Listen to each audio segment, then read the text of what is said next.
Hello बच्चों, चलिए प्रश्न को पढ़ते हैं और समझते हैं। समीकरणों को हल कीजिए। और हमें समीकरण दिया है सेक थीटा बराबर माइनस का वर्गमूल 2। प्रश्न को हल करने से पहले प्रश्न के लिए हम मुख्य अवधारणा लिख लेते हैं, जिसकी सहायता से हम इस प्रश्न को हल करेंगे। तो अवधारणा मुख्य अवधारणा में हम त्रिकोणमितीय समीकरणों के व्यापक हल ज्ञात करने का सूत्र लिखेंगे। और वह सूत्र क्या होगा, देखो यहाँ पर सेक थीटा है तो हम कॉस थीटा के सूत्र का प्रयोग करेंगे। हम जानते हैं यदि कॉस एक्स बराबर कॉस वाई हो, यदि लिख लेते हैं आगे, यदि कॉस एक्स बराबर कॉस वाई हो तो इसका जो व्यापक हल होता है वह होता है एक्स बराबर 2n पाई और प्लस माइनस वाई।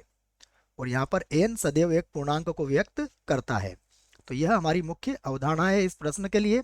हम एक और सूत्र का प्रयोग यहाँ पर करेंगे, उसे भी मैं लिख देता हूँ। देखिए, हम जानते हैं कॉस पाई माइनस थीटा अर्थात कॉस 180 डिग्री माइनस थीटा बराबर होता है माइनस का कॉस थीटा। तो इन दोनों सूत्रों का प्रयोग हम इस प्रश्न के लिए करेंगे।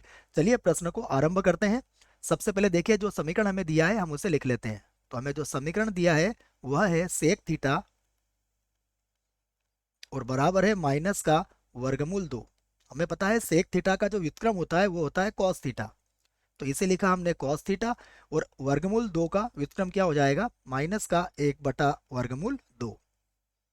अब यहां से हम क्या करेंगे, कॉस थीटा को तो वैसा ही लिखेंगे और माइनस ये जो 1/वर्गमूल 2 है यह बराबर होगा कॉस 45 डिग्री के अर्थात पाई/4 के। अब हम यहाँ पर जो हमने मुख्य अवधारणा में सूत्र लिखा था उसका प्रयोग यहाँ पर कर लेंगे। तो देखिए, हम इसे लिख सकते हैं कॉस थीटा बराबर कॉस, और ये हो जाएगा पाई माइनस पाई/4।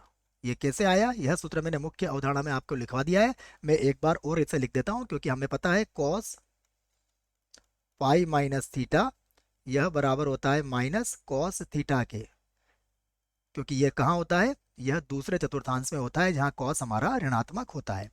तो अब यहां से देखिए, ये हो जाएगा कॉस थीटा बराबर, अब अगर आप इसको घटाएंगे तो ये होगा कॉस, और देखो 4 पाई में से 1 पाई घटा देंगे तो ये हो जाएगा आपका 3 पाई और बटे में आ जाएगा 4।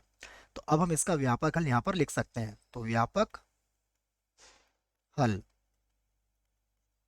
देखिए इसका जो व्यापक हल होगा वह होगा थीटा बराबर, ये होगा 2n पाई, फिर होगा प्लस माइनस, और देखो y का मान कितना है, y का मान है 3 पाई/4।